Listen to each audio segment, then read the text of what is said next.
Thank you, Shaker, for a great presentation about the new event notifications. We have here our Chief Architect, Randy Shoup, for eBay Connect.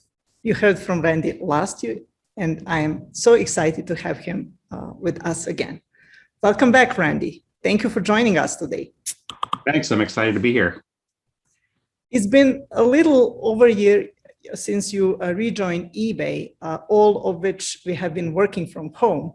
How was your experience onboarding in a virtual environment? And how have you approached taking on a new team without meeting in person? Yeah, it's pretty, like, actually, Tanya and I have never met in person, even though we've been working together for a year, very, very happily, by the way. Yeah, no, it's challenging, right? Like, I only met my boss, re-met my boss last week for the first time, and Jamie Iannone, who you have heard from or will hear from. But yeah, no, it's challenging. And what's challenging, number one, is, okay, it's in a global pandemic. But the other thing is, it's not so much we're working at home, but we're living at work. That's not my phrase, but it totally rings true for me. Yeah, it wasn't easy, but it's been easier than I would have expected, and I'm really looking forward to meeting everybody in person sometime soon. Thank you, Randy. It's great that we managed to overcome all of the challenges that the global pandemic brought, and we haven't missed a beat on our deliverables. It's also been a while since we connected with our developers in person, and we can't wait to be able to do that again.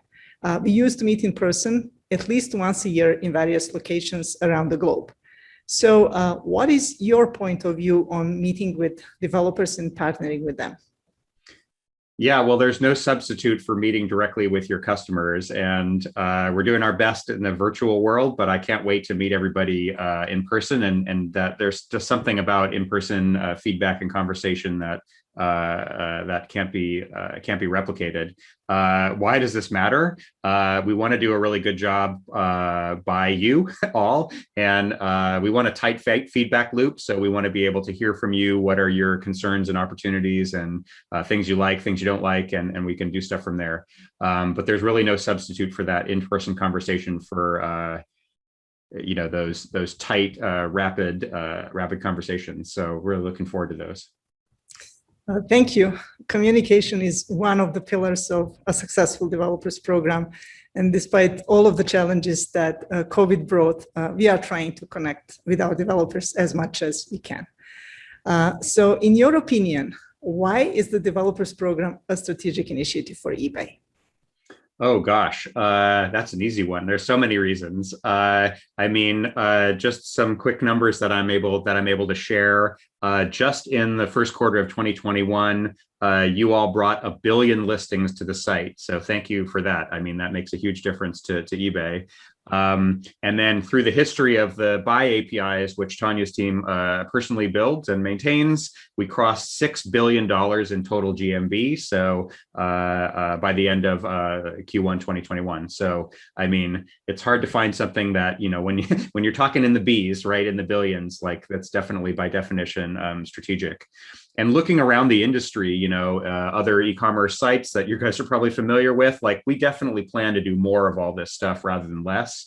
And there's a commitment to doing that all up and down the organization, all the way up to our CEO. So can't wait to do a lot more of this. Thank you, Randy, for your great support. It's great to hear that from you. So let's now talk about the tech-led reimagination. Our CEO, Jamie Iannone, and our senior leaders emphasize that eBay is on a journey of a tech-led reimagination of our marketplace. What does that mean to you, and why it is important for our developer community? Yeah, so I'm the chief architect of the company, so I hope that I believe in a tech-led reimagination. You know, it means a couple of things to me, honestly. I think it means starting by looking at everything from a customer lens, like what problems are we trying to solve and what opportunities are there? And then knowing what our customers need, both our developer customers and our buyer and seller customers, a tech-led reimagination means using engineering approaches to solve those problems, right? So a bunch of examples, which I'm sure you're familiar with, eBay is starting to develop a bunch of new vertical experiences, sneakers and watches and handbags and all sorts of really exciting things we can't even tell you about yet. And all those things are based directly on engineering components that we build, but also, the APIs themselves. So that's one of many examples of, where that really matters.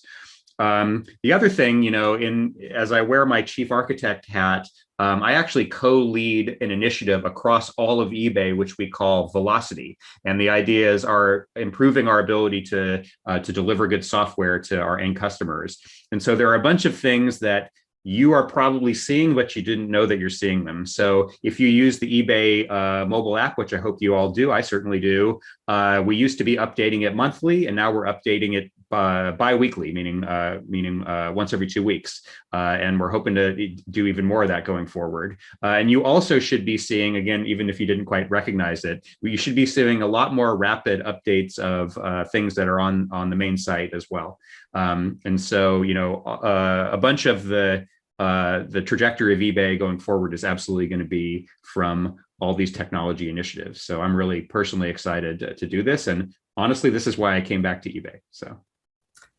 Everything that you lead internally will for sure have a positive impact on our developers and the way they integrate with our APIs and our platform. So that's great to hear. We keep talking about an API first strategy a lot. What is an API strategy for you?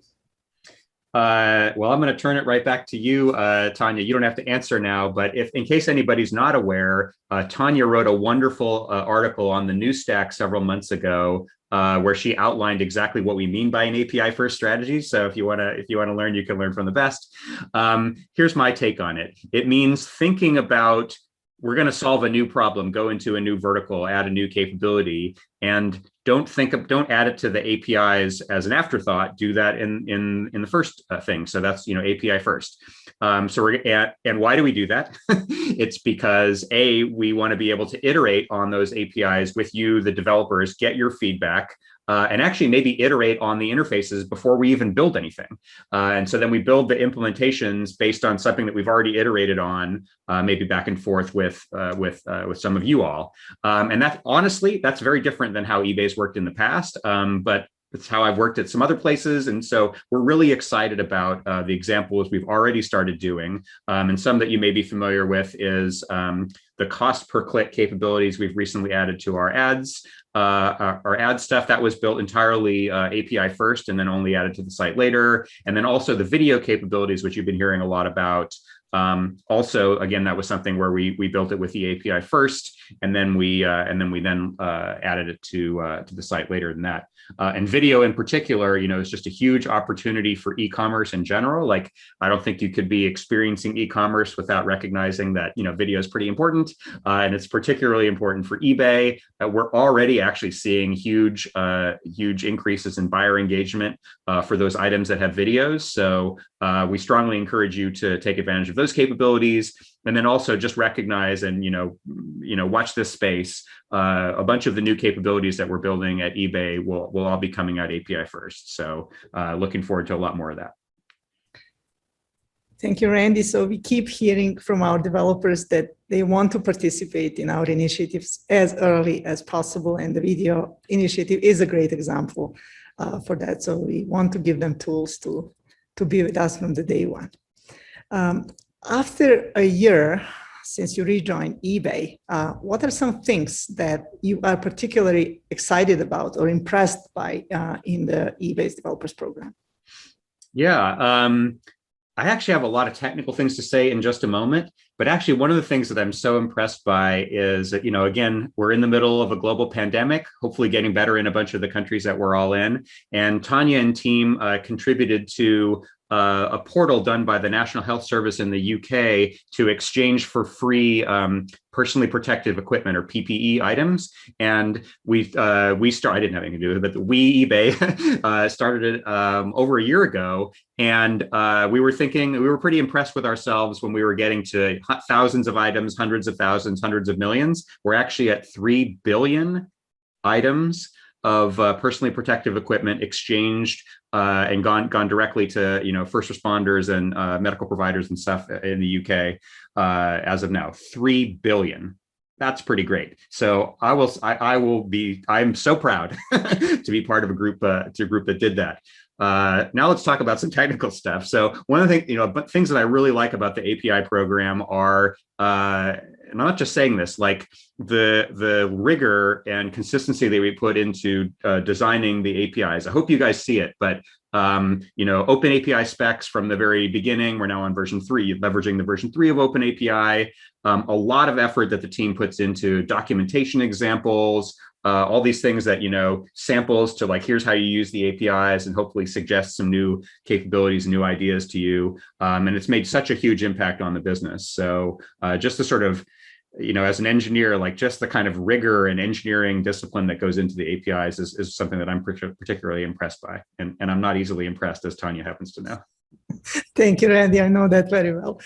We pay a lot of attention to our governance process, and this always to have consistent, intuitive, and easy to discover, and understand and consume our APIs. And thank you for constantly raising the bar. That's very well appreciated. So we recently announced the notification API, which is for third-party developers to subscribe and get notified about the important and relevant business moments. And Shaker, our principal architect, just walked us through all of the new capabilities. Also, we exposed it via the async API specification. You and I have talked before about this. So could you share some of your thoughts about this standard? Yeah, I mean, I'll share 2 sets of thoughts. One is I'm a huge believer and practitioner of event-driven and asynchronous architecture. When I first started talking about eBay architecture during my first stint, literally 15 years ago, one of the core principles that we've always had is event-driven and asynchrony stuff, at least within eBay. I love that it's coming externally to the APIs. But my other set of thoughts is around the standard itself. So just like Tanya wrote a great article for the New Stack, Shaker did as well. So again, I encourage you to check that out. Again, several months ago in the New Stack about our use of the async API as part of the notifications API. I just love these industry standard mechanisms that make it easier for developers to do stuff. And again, as I mentioned, event-driven and asynchronous architectures are hugely important and powerful to anybody doing anything at scale. And so I'm particularly excited around a standard that's around asynchronous capabilities. Like we have pretty good standards across the industry for doing things synchronously, but I'll say openly, I think we as an industry have lacked a good standard for doing asynchronous communication. So I love async API for that reason. As I'm sure we're all hinting at, and Shaker has said, like we're going to be offering a lot more asynchronous mechanisms going forward. Like it's just the way to scale, and so as we expose those, we're going to be exposing them through async API. So we're really just getting started in terms of our external async mechanisms. So again, watch this space. Yeah, participating in such initiatives that aim to standardize the API concepts is really exciting, and we are super proud of participating in such initiatives. Now I have a question that I asked last year, and I would like to do the same this year. What does the future of eBay Connect look like? Yeah, well, so as I said last year, I was looking forward to seeing you all in person in a year. That didn't happen. Oh well. But I hope to see you all in person a year from now. I'm confident that will happen, at least for some subset of you, right? So I'm very much looking forward to that. There's no argument. Also, I think we've learned that we can put on some pretty high quality virtual events, and that we should keep doing it, right? Because not everybody is going to be willing, able, et cetera, to travel to San Jose, and so the great opportunity is that we can continue to do virtual events that we've done in the past, but I think honestly we're better now even than we were, and then I'm looking forward to seeing everybody in person who can join us. Yeah, that would be awesome. I'm also looking forward to meeting our developers, all of you, in person next year. And now I have some rapid fire questions for our developers to get to know you better. Where are you going to travel for work first once the global pandemic eases? For work, okay, this is going to be different than work and personal. Work is I'm going to go to Portland. Why? Because half of our team is in Portland. Right after Portland, I'm going to go to Shanghai because a bunch of the teams that we work with are there in Shanghai. I have different answers for personal stuff, but yes, my next question is, where are you going to travel for pleasure? Yeah, sure. So the trip that I had to cancel last March was a trip to go to the German-speaking area of Switzerland around Zurich. So both sides of my family are from that area of the world originally. And so I like to make a sort of pilgrimage every year back to a little town called Einsiedeln in there where my mother's family's from. A ski or a beach vacation? Well, I just gave you a ski vacation. An electric or a regular bike? Oh, regular bike. What's your favorite science fiction movie? Movie? Oh, wow, that's a good one. Original Star Wars. Oh, that's a good one. How many DevOps books do you have? Oh, gosh. Right on my desk, I have 10. And then I have more behind me.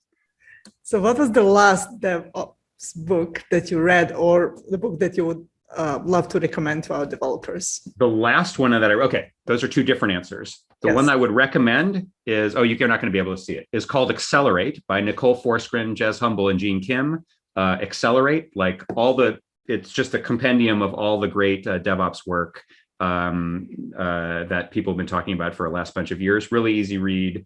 It's great for every level. The one that I most recently completed reading was called Team Topologies by Manuel Pais and Matthew Skelton. And that's about how to structure engineering organizations in an effective way between teams that are providing customer capabilities, teams that are providing platforms and important components and enabling capabilities and stuff. So if that's not already, that's like what do they say? Like an instant classic. I mean, literally, I strongly recommend Team Topologies after you finished Accelerate. Thank you, Randy. I hope that most of our developers will check those books. So what is the optimal deployment frequency? It could be like a little bit vague question, but still, what's your opinion? The optimal deployment frequency is upon every commit. Wow. I'm hoping that's what you're trying to achieve as part of your Velocity initiative at eBay. We'll get there. How do you keep yourself up to date with the latest technology? So I'm involved in a bunch of software conferences. So as on the program committees and as a speaker, one called QCon, others called Skills Matter. And honestly, that's how I do it, is going and I guess it's back to like interacting with people in person and having tight feedback loops and conversations. I'm interested in, I notice what other people are interested in, and that inspires me to learn more about those particular areas. As you said, you're a frequent speaker at conferences. What are your favorite topics? Oh, goodness. For a while, I was talking a lot about scalability, sort of large scale websites and sort of patterns for distributed systems. I'm really passionate about those areas. Mostly what I'm speaking about now is the organizational organizational and sort of cultural aspects of DevOps. Why? It's not because the distributed system stuff is no longer interesting or not important. It's because really where most organizations have the opportunity to improve is on the practices and people side. Or I'll say it another way. You could have the best technology in the world and having a not good people or practice system, you're not going to get there. So that's why a lot of us leaders who've been around for a while, and I used to have hair, when I entered this industry, a lot of us are speaking about those issues because they're the ones that really matter. Thank you, Randy. Thank you very much for your time today. So that was my list of questions for you. Thank you for supporting our developers program. It was a pleasure talking with you and looking forward to sharing our chat with our developer community.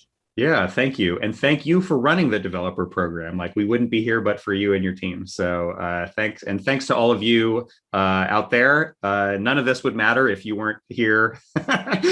So please keep doing what you're doing and we'll keep doing what we're doing. Thank you, Randy. And now let's hear a message from our CEO, Jamie Yonan.